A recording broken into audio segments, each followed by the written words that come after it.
আসসালামু আলাইকুম প্রিয় ভাই ও বোনেরা, আজ আমরা আমাদের জীবনের সব থেকে গুরুত্বপূর্ণ বিষয় নামাজ বা সালাত নিয়ে একটু ভেবে দেখব।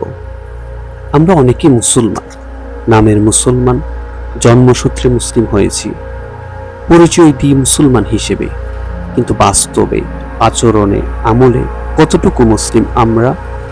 নামাজ, যা একজন মুসলমানের পরিচয় বহন করে, যেটা ইসলামের দ্বিতীয় স্তম্ভ, সেই নামাজের প্রতিও আমাদের গাফেলতি সীমাহীন। রাসূল সাল্লাল্লাহু আলাইহি ওয়াসাল্লাম বলেন, নামাজ ত্যাগ করার মধ্যে কুফরি রয়েছে। সহিহ মুসলিম হাদিস নম্বর ৮২। তিনি আরো বলেন, যে ব্যক্তি ইচ্ছাকৃতভাবে এক ওয়াক্ত নামাজ ত্যাগ করে, সে যেন তার সম্পদ ও পরিবার হারিয়েছে। আমাদের মাঝে অনেকেই ৫ ওয়াক্ত নামাজ পড়ে না, আর যারা পড়ি তাদের অবস্থা অত্যন্ত করুণ। মনোযোগ নেই, ধৈর্য নেই, নেই সৌন্দর্য। আমরা নামাজ পড়ি বুলেটের গতিতে, না আছে সঠিক রুকু সিজদা, না আছে তিলাওয়াতের শুদ্ধতা, না আছে আয়াতের অর্থ বোঝার চেষ্টা। কোরআনে আল্লাহ তাআলা বলেন, নিশ্চয়ই সালাত মানুষকে অশ্লীল ও মন্দ কাজ থেকে বিরত রাখে। সূরা আল আনকাবুত আয়াত নম্বর ৪৫। তাহলে এখন প্রশ্ন হলো, আমরা নামাজ পড়ছি কিন্তু মন্দ কাজ থেকে বিরত হচ্ছি না কেন? আচরণ, ভাষা, আখলাক কেন বদলাচ্ছে না আমাদের?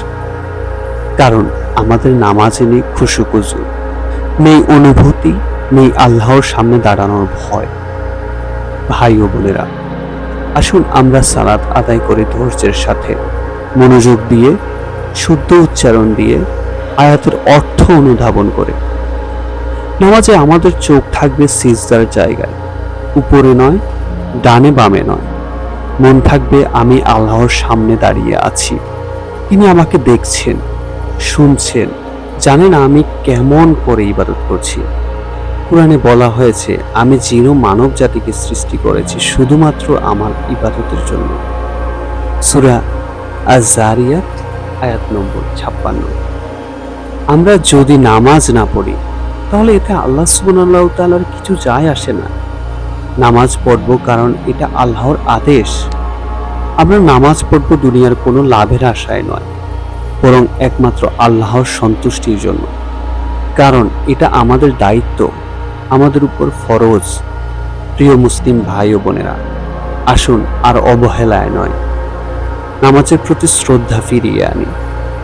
নামাজকে বানিয়ে তুলি আমাদের চরিত্র গঠনের হাতিয়ার, আমাদের আখিরাতের রক্ষা কবচ।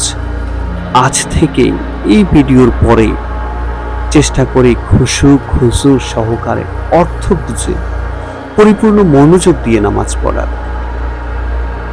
আপনি যদি এই কথাগুলো হৃদয় থেকে অনুভব করেন, তাহলে ভিডিওটি শেয়ার করুন।